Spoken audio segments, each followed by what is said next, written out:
Hello, and welcome to Read Aloud Stories with Mrs. R. I'm Mrs. Rosenthal, but a lot of kids like to call me Mrs. R. Have you ever made a mistake? Who hasn't? In the book I'm about to read, the title character, the person who the story and the title are about, finds a magic pebble. But then he gets scared, and he makes a poor choice. He makes a very strange wish, which has an effect on he and his family. The title of the book is Sylvester and the Magic Pebble. Sylvester and the Magic Pebble, written and illustrated by William Steig. Read with permission from Simon & Schuster Books for Young Readers. Sylvester Duncan lived with his mother and father at Acorn Road in Oatsdale. One of his hobbies was collecting pebbles of unusual shape and color. On a rainy Saturday during vacation, he found a quite extraordinary one. It was flaming red, shiny, and perfectly round like a marble. As he was studying this remarkable pebble, he began to shiver, probably from excitement, and the rain felt cold on his back. "I wish it would stop raining," he said. To his great surprise, the rain stopped. It didn't stop gradually as rains usually do. It ceased. The drops vanished on the way down. The clouds disappeared. Everything was dry and the sun was shining as if rain had never existed. In all his young life, Sylvester had never had a wish gratified so quickly. It struck him that magic must be at work, and he guessed that the magic must be in the remarkable-looking red pebble, where indeed it was. To make a test, he put the pebble on the ground and said, "I wish it would rain again." Nothing happened. But when he said the same thing, holding the pebble in his hoof, the sky turned black. There was lightning and a clap of thunder, and the rain came shooting down.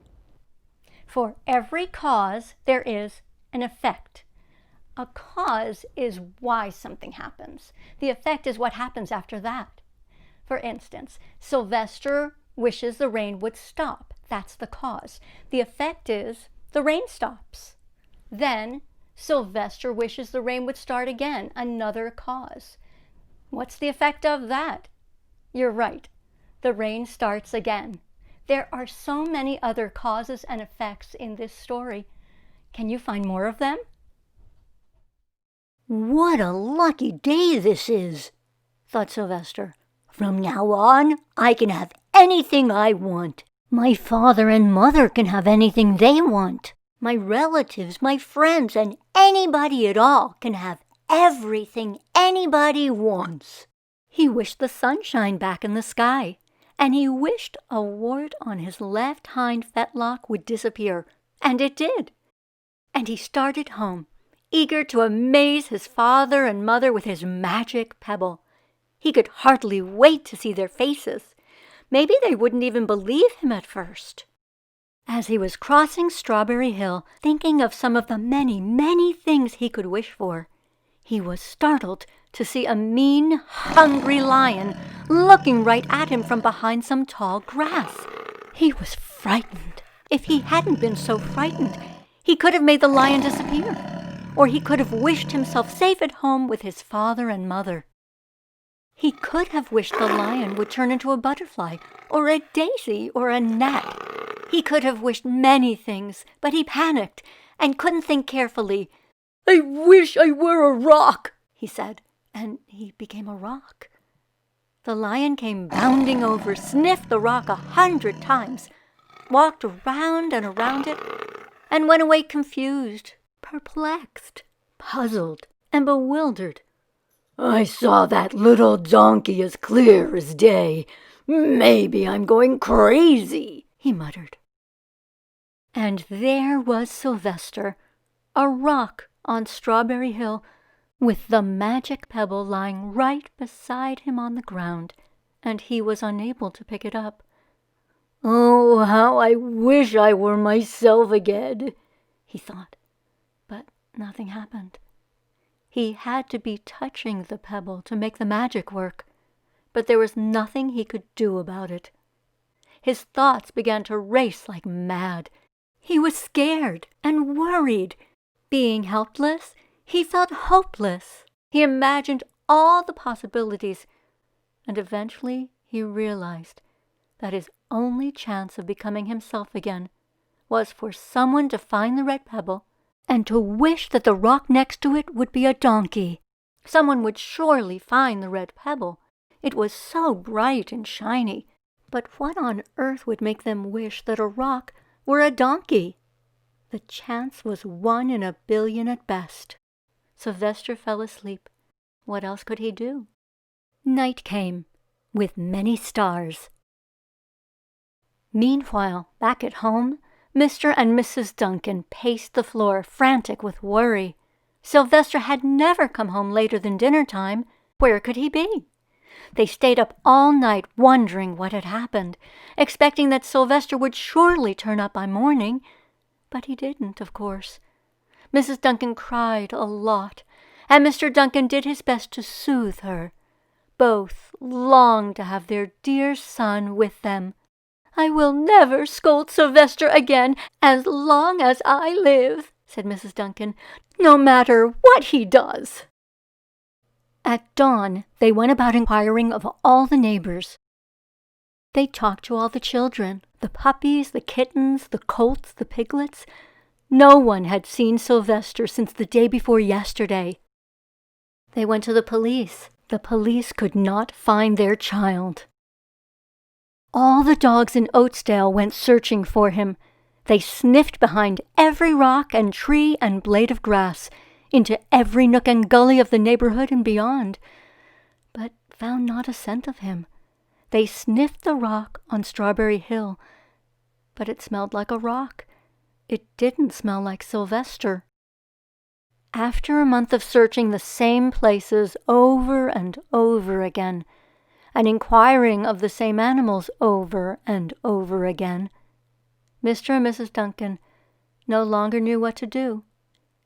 They concluded that something dreadful must have happened, and that they would probably never see their son again, though all the time he was less than a mile away.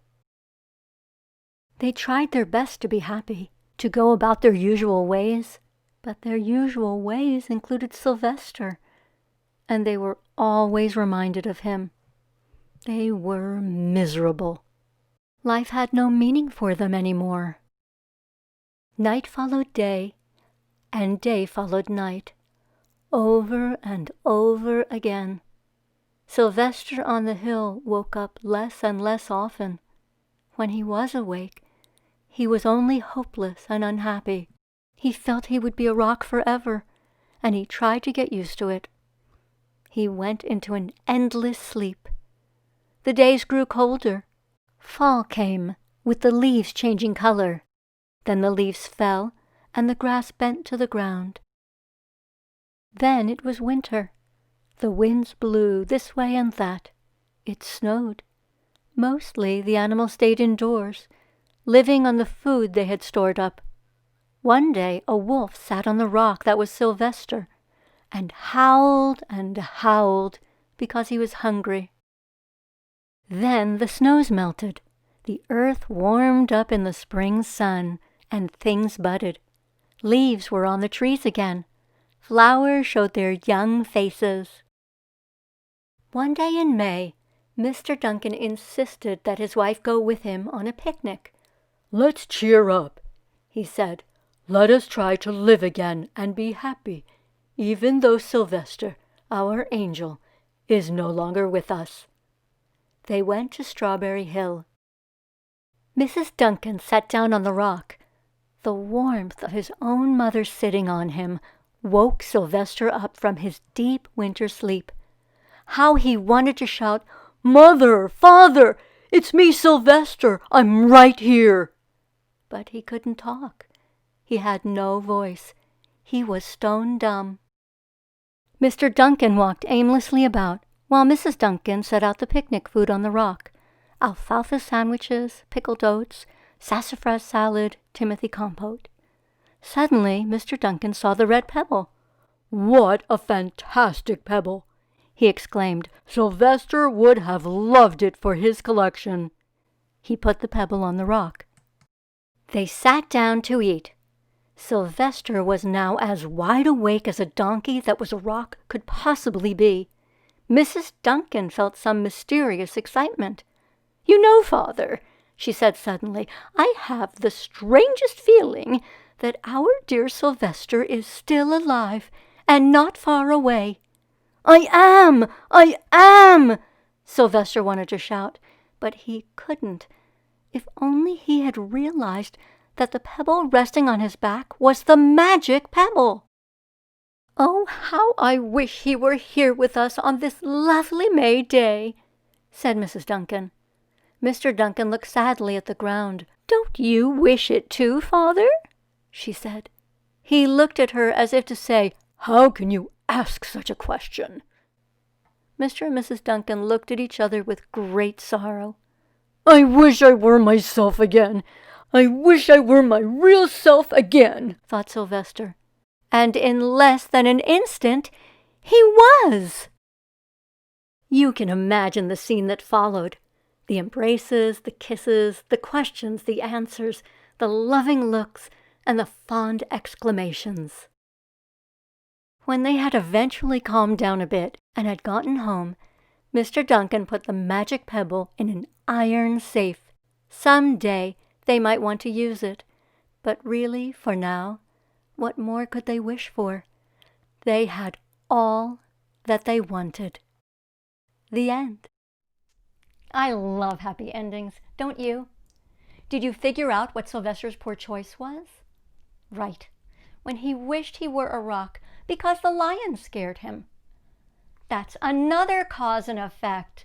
The lion scared him, the cause. The effect? He wished he were a rock. There are so many causes and effects in this story. Did you find others? Would you like to write them down? I can help you. There's a paper that you could use. Look for the words "Show More" below the video screen. Click on them and you'll find a link to a cause and effect paper. Meanwhile, thanks so much for watching Sylvester and the Magic Pebble at Read Aloud Stories with Mrs. R. Until next time, don't forget to read.